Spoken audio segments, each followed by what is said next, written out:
ঘুমকে আমরা সাধারণত বিশ্রামের মাধ্যম হিসেবে জানি, কিন্তু আপনি যখন ঘুমান তখন ঘুমের ভেতরে কি কি বিষয় ঘটে কখনো কি ভেবে দেখেছেন? আপনি কি জানেন ঘুম আর মৃত্যু প্রায় একই জিনিস? কোরআনে বলা হয়েছে, বিসমিল্লাহির রহমানির রহিম, আল্লাহু ইয়াতাওয়াফাল আনফুসা হিনা মাউতিহা ওয়াল্লাতী লাম তামুত ফী মানামিহা فيمسك التي قضى عليها الموت ويرسل الأخرى إلى أجل مسمى إن في ذلك لآيات لقوم يتفكرون। আল্লাহ জীবসমূহের প্রাণ হরণ করেন তাদের মৃত্যুর সময় এবং যারা মরেনি তাদের নিদ্রার সময়। তারপর যার জন্য তিনি মৃত্যুর ফায়সালা করেন তার প্রাণ তিনি রেখে দেন এবং অন্যগুলো ফিরিয়ে দেন একটি নির্দিষ্ট সময় পর্যন্ত। নিশ্চয় যারা চিন্তা ও গবেষণা করে তাদের জন্য এতে বহু নিদর্শন রয়েছে। এখানে আল্লাহ বলছেন ঘুমের সময় আত্মা দেহ থেকে বের হয়ে যায়, কিন্তু প্রশ্ন হলো ঘুম কি সত্যি মৃত্যুর অনুরূপ? কোরআনের এই বক্তব্য কি বিজ্ঞানও সমর্থন করে? দর্শক, আজকের ভিডিওতে জানবেন ঘুমের বৈজ্ঞানিক রহস্য, কোরআনের বিস্ময়কর ব্যাখ্যা, ঘুম ও মৃত্যুর মধ্যে সম্পর্ক। এই ভিডিও শেষ করার পর আপনি ঘুমকে আর আগের মতো ভাবতে পারবেন না। তাহলে চলুন শুরু করা যাক।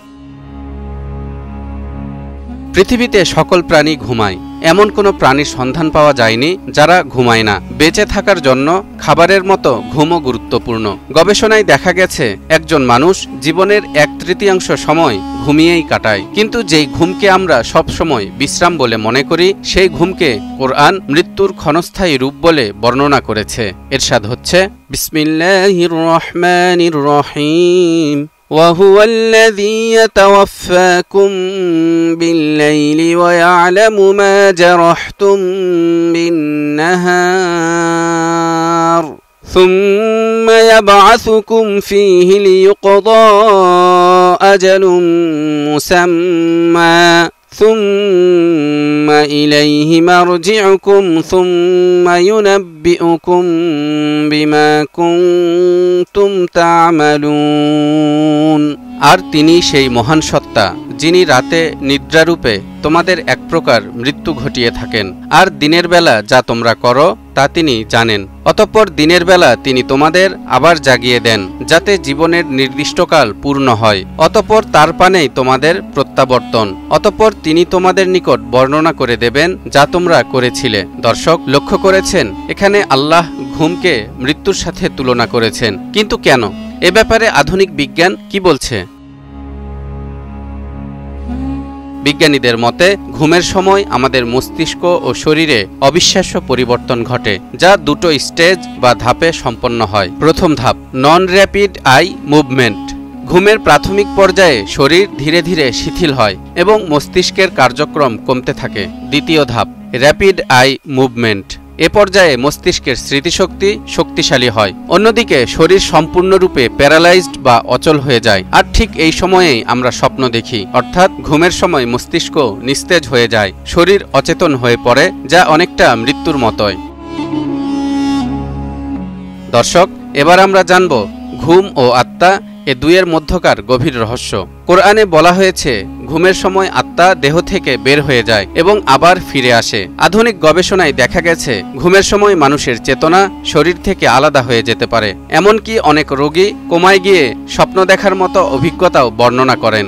সম্প্রতি যুক্তরাষ্ট্রের ন্যাশনাল লাইব্রেরি অব মেডিসিনের পোর্টালে প্রকাশিত এক গবেষণা প্রবন্ধ থেকে জানা গেছে নিয়ার ডেথ এক্সপেরিয়েন্স বা এনডিই চেতনার এমন এক অস্বাভাবিক অবস্থা যা মানুষকে মৃত্যুর দ্বারপ্রান্তে নিয়ে যাওয়ার অনুভূতি এনে দেয়। ঘুমের দ্বিতীয় ধাপ, র্যাপিড আই মুভমেন্টের পর্যায়ে কিছু লোক ঘুমের মধ্যে প্রায় ভাবেন তারা নিজের শরীর থেকে বিচ্ছিন্ন হয়ে গেছেন। এর কারণ হিসেবে গবেষকরা যেসব বিষয় উল্লেখ করেছেন, যারা খুব কম সময় ঘুমানোর সুযোগ পান, যারা দীর্ঘ সময় ধরে ঘুমান বা যাদের ঘুমের মধ্যে বেশি ব্যাঘাত ঘটে। অন্যদিকে বিজ্ঞানীরা লুসিড ড্রিমিং নামে এমন এক ধরনের ঘুমের পদ্ধতি আবিষ্কার করেছেন যেখানে ঘুমন্ত অবস্থায় স্বপ্ন দেখার অনুভূতি এবং স্বপ্নের বিষয়বস্তুর উপর কিছুটা নিয়ন্ত্রণ করা যাবে। পাশাপাশি লুসিড ড্রিমার্সদের দাবি তারা ঘুমের মধ্যে শরীরের বাইরের অভিজ্ঞতাও লাভ করেন। গবেষণা অনুসারে প্রায় 50% মানুষ তাদের জীবনে অন্তত একবার হলেও লুসিড স্বপ্ন দেখেছেন।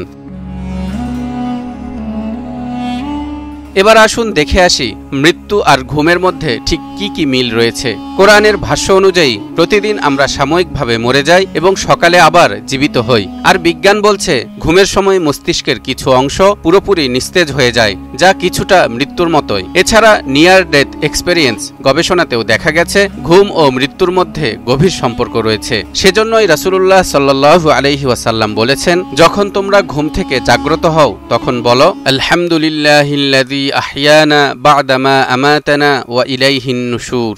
সকল প্রশংসা আল্লাহরই, যিনি আমাদের মৃত্যু দিয়ে আবার জীবন দান করেছেন, আর অবশেষে আমাদেরকে তারই কাছে ফিরে যেতে হবে। রাসূলুল্লাহ সাল্লাল্লাহু আলাইহি ওয়াসাল্লামও এখানে ঘুমকে সরাসরি মৃত্যু বলেছেন। কোরআনের আয়াত আর হাদিসের এমন বর্ণনা থেকে আমরা জানতে পারলাম প্রতিদিন আমাদের আত্মা আল্লাহর কাছে যায় এবং আবার ফেরত আসে।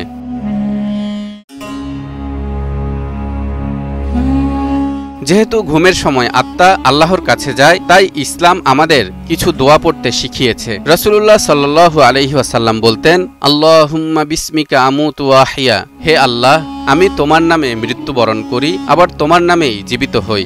দোয়াটি প্রতিদিন ঘুমানোর আগে পড়া উচিত, কারণ কে জানে সকালে আমাদের আত্মা আর ফিরবে কিনা। তালহা ইবনে রেজা, নিউজ 24।